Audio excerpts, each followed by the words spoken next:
Students, good morning. आज हमारा subject Hindi और हिंदी में हमारा पाठ है मक्खी। 14 नंबर का जो हमारा पाठ है, 14 नंबर का वो कौन सा है? मैं मक्खी हूँ। मक्खी के बारे में हमें इस लेसन में पढ़ना है। तो मक्खी मतलब आपने फ्लाई आपने कभी अपने के घर के बाहर, ये रही फ्लाई का पिक्चर यहाँ पे दिया हुआ है। आपने फ्लाई को यहाँ वहाँ उड़ते हुए आपके घर में आती है, खाने पे बैठ जाती है, सारी गंदगी जो होती है वहाँ पे मक्खी दिखती है। तो आपने मक्खी को देखा ही होगा। बी है को फ्लाई और मक्खी को फ्लाई और बी बोलते हैं। ओके, तो हम यहाँ पढ़ेंगे लेसन में हमारे पास क्या है आगे। तो शब्दार्थ है, शब्द के अर्थ पढ़ने हैं। उसमें पहला है मक्खी, तो मतलब बी, मक्खी का मतलब है बी। फिर है बीमारियाँ, तो डिसीज। साफ सुथरा मतलब क्लीन। मोहल्ला मतलब स्ट्रीट। गंदगी मतलब FILTH फिल्थ। फिर कौन मतलब हु। जगह का मतलब प्लेस। भलाई मतलब गुडनेस। परिवार मतलब फैमिली। तो ये हो गए आपके शब्द और उसके अर्थ। इसको आपको लर्न कर लेना है ताकि आगे आपको स्वाध्याय में इसकी हेल्प मिल सके और आपको आगे इसके बारे में ज़्यादा जानकारी रहे। ओके, तो अभी हम लेसन पढ़ते हैं कि मक्खी वाला लेसन हमारा पाठ क्या है।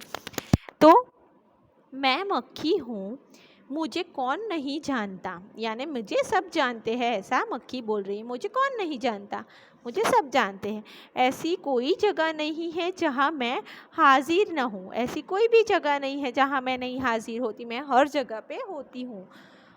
हाँ, सफाई से मैं दूर भागती हूँ, यानी जहाँ पे सफाई हुई होती है वहाँ पे मक्खी नहीं होती। जहाँ के पे साफ़ सुथरा होता है वहाँ पे मक्खी नहीं दिखती, इसलिए मैं सफाई से दूर भागती हूँ, ऐसा मक्खी बोल रही है। गंदी चीज़ें मुझे बहुत पसंद है। गंदी चीज़ों पे मैं बहुत बैठती हूँ, मुझे बहुत पसंद है गंदी चीज़ें। गंदी चीज़ें मैं रोगों के जंतु रहते हैं। गंदी चीज़ें जो होती है ना, उसमें क्या होते हैं, रोगों के जंतु, यानी बैक्टीरिया और जो होते हैं ना वो उसमें रहते हैं। तो जर्म्स उसमें रहते हैं, इससे क्या होता है, हम बीमार पड़ सकते हैं। उसके बाद है मैं उन जंतुओं को घर घर फैलाती हूँ। यानी वो उस जर्म्स को लेके उड़ती है और दूसरी जगह पे जहाँ बैठती है ना, वहाँ उन जर्म्स को छोड़ देती है, यहाँ यानी कि वो जर्म्स को फैलाती है।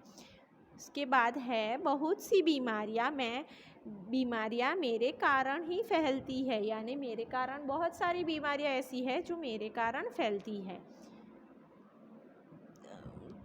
फिर है बीमारियों से बचने के लिए अपना घर और मोहल्ला साफ सुथरा रखो, यानी आपको बीमारी से बचना हो तो आपको अपना घर और मोहल्ला साफ सुथरा रखना पड़ेगा। तुम्हारे घर में साफ सफाई होगी तो मैं वहाँ नहीं आऊँगी। घर अगर हमारा साफ सुथरा होगा तो हमारे घर में मक्खियाँ नहीं आएगी, मक्खियाँ आती भी नहीं है साफ सुथरे घर में। फिर है मेरे न आने में ही तुम्हारी और तुम्हारे परिवार की भलाई है, यानी हमारे घर में मक्खियाँ आती है तो हमें उसे भगा देते हैं। खाने पे बैठती है तो हम खाना ढक लेते हैं, क्योंकि हमारे खाने में और हमारी चीज़ों पे उसके जर्म्स ना लगे और हम बीमार ना पड़े। तो मक्खी बोलती है मैं अगर आऊँगी तो आप लोग बीमार पड़ोगे, आपके घर में बीमारी फैलेगी, मैं ना आऊँ इसमें ही आपकी भलाई है, ऐसा मक्खी बोल रही है। फिर यहाँ पे है हमारे पास स्वाध्याय। तो स्वाध्याय क्या है हमारा, निम्नलिखित हिंदी शब्दों के सामने अंग्रेजी शब्द लिखिए। तो पहला है मक्खी मतलब बी, कौन मतलब हु, जगह मतलब प्लेस, गंदगी मतलब फिल्थ, बीमारी मतलब डिसीज़ एंड भलाई मतलब गुडनेस। तो ये आपको सारे वर्ड्स और उसके स्पेलिंग्स आपको लर्न कर लेने हैं। ओके, देन यहाँ पे है स्वाध्याय में दूसरा प्रश्न जो है वो क्या है हमारा दूसरा प्रश्न, निम्नलिखित शब्द के उत्तर लिखिए। यानी यहाँ पे जो निम्नलिखित प्रश्न है उसके उत्तर लिखने हैं। तो पहला जो है वो क्या है, मक्खी कहाँ पाई जाती है? तो मक्खी हर जगह पाई जाती है। हर जगह पे आपको मक्खी दिखती है, इसलिए हमने लिखा है मक्खी हर जगह पाई जाती है।